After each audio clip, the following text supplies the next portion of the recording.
It is 29 meters long, smaller than a standard tennis court. It carries a crew of 7 people. It sits on the bottom of the Strait of Hormuz at 36 meters depth, which is the average depth of the world's most important maritime choke point, and is also, not coincidentally, the specific depth at which the Ghadir-class mini-submarine was designed to operate. All main systems shut down to preserve battery power.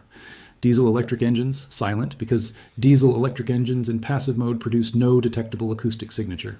7 people in a claustrophobic iron cylinder that has not seen sunlight since it settled onto the seabed, waiting in passive listening mode for the specific acoustic signatures of the vessels passing overhead. On the P-8, Poseidon Maritime Patrol aircraft's acoustic processors above it, the Ghadir looks like a rock or a school of fish, or the specific ambient noise of the Strait of Hormuz's shallow, acoustically complex environment where strong bottom currents, complex thermal layers, and sudden salinity changes between the Gulf's hot, shallow water and the Indian Ocean's cooler, deeper water create the specific sonar masking conditions that the Ghadir's designer studied before building a submarine specifically optimized to exploit them. It is armed with Walfeiger heavy torpedoes and Jaska-2 submarine-launched cruise missiles. A $1 billion Arleigh-Burke-class guided missile destroyer draws 28 feet of draft. The Strait of Hormuz's navigable channel for deep draft vessels is approximately 2 miles wide in each direction.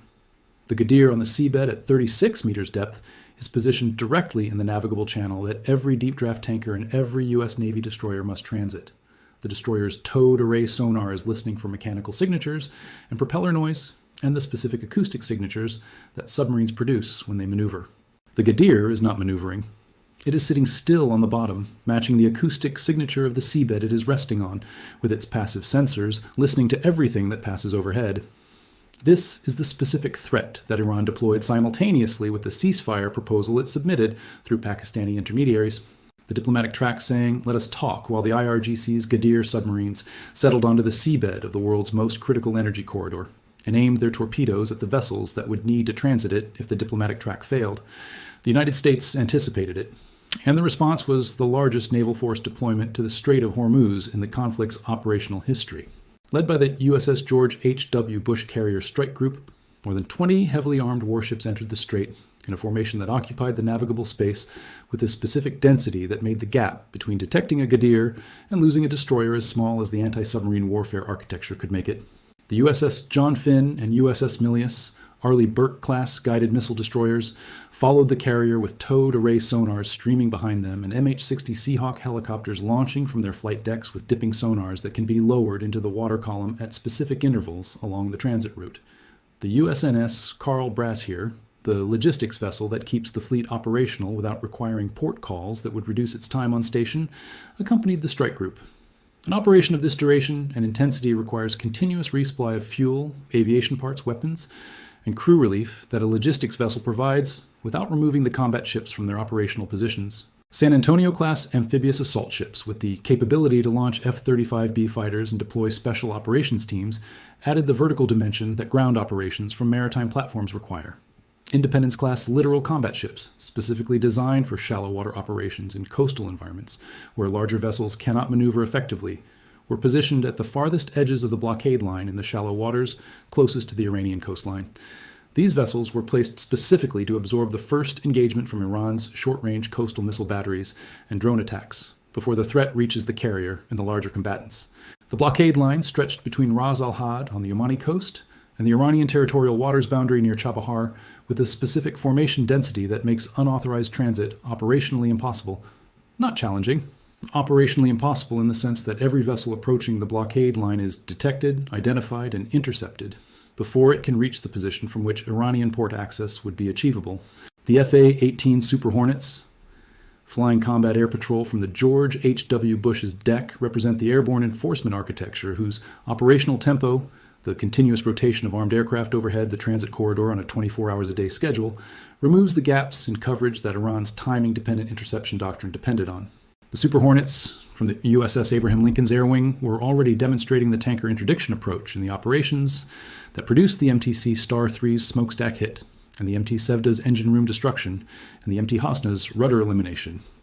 These operations define the specific operational logic of the blockade's physical enforcement with a precision that the source materials details make clinically clear. The targeted tankers were empty, all of them. not because American aircraft cannot identify full tankers or lack the capability to strike them, but because the United States made the deliberate operational decision that eliminating Iran's tanker access to its own ports did not require sinking ships or producing the specific category of environmental catastrophe that an oil spill in the Strait of Hormuz would create. The MTC Star 3's smokestack was struck with precision-guided munitions from FA-18 Super Hornets, operating from the George H. W. Bush. The precision of the strike, penetrating the tanker's steel hull in the specific location that houses the engine system's intake and exhaust architecture, instantly paralyzed the vessel's propulsion and maneuvering capability while leaving the hull intact and the crew uninjured. The tanker became a lifeless metal hulk in the middle of the sea, incapable of completing the voyage to Iranian ports that was its assigned mission, without creating the environmental consequence that sinking it would have produced. The MT Hosna's rudder elimination by 20mm cannon rounds from the USS Abraham Lincoln's FA-18 is the specific surgical approach that disabling a vessel's steering mechanism requires. A ship without a rudder cannot maintain course. A massive tanker without a rudder is at the mercy of currents, wind, and wave action. In a strait where the navigable channel is narrow enough that uncontrolled drift creates collision risk. The vessel's hope of reaching Iranian ports sank into the depths without the vessel itself sinking. 61 commercial vessels were forced to change course in the face of the blockade's enforcement. Not 61 vessels struck or boarded. 61 vessels that assessed the transit risk and chose alternative routing before the blocking interaction became necessary. The Ghadir submarines beneath these operations could do nothing. The specific operational position that the Ghadir crews occupied during these surface engagements was the specific helplessness that the source material describes with unusual clarity. Iranian submarines lying in ambush beneath the waters could only listen as their own navy's vessels were hunted above them. A submarine operating in passive listening mode on the seabed cannot engage surface targets above it without surfacing or ascending to periscope depth and activating its weapon systems. Activating weapon systems ends the passive acoustic silence that makes the Ghadir invisible on sonar. The moment the Ghadir activates its torpedo fire control system, the Virginia-class nuclear attack submarine, listening for exactly that acoustic signature from elsewhere in the Strait's water column, has a targeting solution. The Ghadir's operational value is its silence. Its silence is the condition that makes it tactically viable. Breaking the silence to engage the surface operations above it ends the silence and ends the tactical viability simultaneously. The Iranian submarine crews could listen to their own surface assets being disabled above them because intervening would have ended the silence that was their only protection in the water column. Now understand the specific anti-submarine warfare architecture that the U.S. Navy has assembled to hunt these underwater ghosts, because the Ghadir's characteristics that make it difficult to detect in the Strait's specific environment are real and deserve the analytical weight that dismissing the threat does not provide. The Strait of Hormuz's average depth of 36 meters creates the specific challenge that makes it a uniquely difficult ASW environment. The United States Navy's Virginia-class nuclear attack submarines are optimized for deep water operations where their acoustic superiority over any opponent is decisive. In 36 meters of water, a Virginia-class submarine is operating near its bottom approach limits. Its hull is designed to withstand pressures at operational depths of hundreds of meters. At 36 meters, it is nearly on the bottom itself in a body of water, whose acoustic environment, the complex thermal layers created by the temperature, differential between Gulf surface water and the Indian Ocean's deeper, cooler water that enters through the eastern Hormuz entrance, the strong bottom currents, the sudden salinity changes, the ambient noise from the constant commercial shipping traffic overhead, defeats the passive sonar approaches that work in deep, quiet ocean environments. The Ghadir was specifically designed for this environment. Copied from North Korea's Yono-class design, which was itself developed for the shallow coastal waters of the Yellow Sea and the Sea of Japan, where similar acoustic challenges exist, the Ghadir's diesel-electric propulsion in battery mode produces an acoustic signature that the Strait's ambient noise level buries. Its 29-meter length produces less turbulence at any given speed than larger vessels.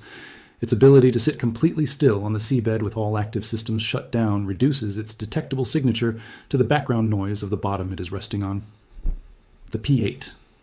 Poseidon's sonobuoy laydown is the primary surface-level response to this specific challenge. The P-8 drops sonobuoys at calculated intervals along the transit route, creating the acoustic sensor network that the source material describes as an invisible electronic net at the bottom of the sea. Sonobuoys are expendable acoustic sensors that transmit underwater sound data to the P-8 overhead through a radio link. Active sonobuoys transmit a sound pulse and listen for the return echo from any object it encounters. Passive sonobuoys listen to the ambient acoustic environment and transmit whatever they detect. The combination of active and passive sonobuoys creates a layered acoustic picture that the P8's processors analyze for the specific signatures that distinguish a Ghadir from a school of fish or a rock or the ambient noise floor. The challenge is that the Strait's acoustic environment produces false positives from biological noise, commercial shipping noise, and the geological noise of bottom currents moving sediment.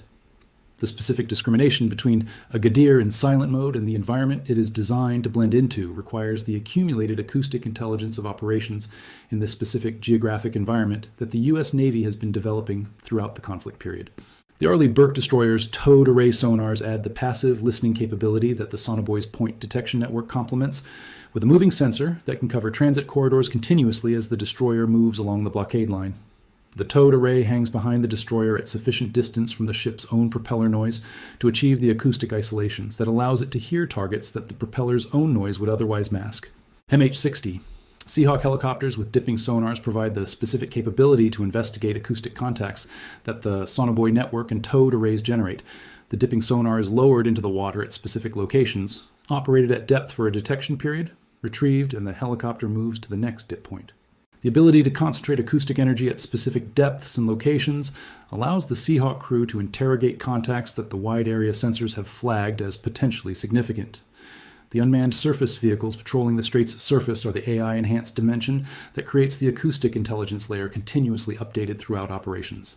USVs equipped with hull-mounted sonars and towed hydrophone arrays can map the acoustic environment of the Strait in real time, building the baseline picture that anomaly detection requires. When the baseline acoustic picture is well established, departures from it, the specific sound of a Ghadir's battery-powered motor restarting after a long, quiet period, the specific vibration of a torpedo tube opening, stand out against the known background. The Virginia-class submarines operating in the deepest available water outside the Strait are the final tier of the ASW architecture. Their passive sonar capability in the depths of the Gulf of Oman, where the water column provides the acoustic propagation paths that deep-water sonar requires, allows them to monitor acoustic traffic in the Strait's eastern approaches. A Ghadir, attempting to approach from or exit through the eastern entrance, passes through the acoustic detection envelope of the Virginia-class submarines waiting in the deeper water. Mark 54. Lightweight torpedoes launched from P-8 aircraft and MH-60 helicopters address the surface-to-subsurface engagement requirement. Mark 48. Heavyweight torpedoes from the Virginia-class submarines address the deep water or extended range engagement requirement. The moment a Ghadir reveals itself through any detectable emission, the ASW architecture's engagement capability is within seconds of producing a targeting solution. The Iran's asymmetric arsenal extends above the waterline in the layers that the Ghadir threat complements rather than replaces. The fast attack boats, the hundreds of fiberglass-hulled vessels camouflaged in coastal caves and fishing shelters along the Strait's northern shore, represent the surface dimension of the same asymmetric threat architecture. Fiberglass hulls are specifically chosen to reduce radar cross-section compared to steel, making the boats harder to detect on the destroyer's navigation radar at the ranges, where early warning of a swarm approach would provide maximum defensive reaction time. Armed with heavy machine guns, shoulder-fired rockets, and light anti-ship missiles, these boats in swarm configuration are the specific threat that the Phalanx CIWS in the ship's defensive armament is optimized to address. The Phalanx's 20mm rotary cannon firing at thousands of rounds per minute addresses the specific threat of a fast-moving small surface target at close range that has survived the outer defensive layers and is executing its terminal attack run. The Shahed-type kamikaze drone represents the aerial dimension of the asymmetric architecture that the EA-18G Growler is specifically tasked to address. The Growler's full-spectrum jamming capability targets the radio frequency uplinks that drone operators use to control their weapons. The GPS signals that autonomous drones use for navigation, and the radar frequencies that shore-based tracking systems use to feed targeting data to the drone operators.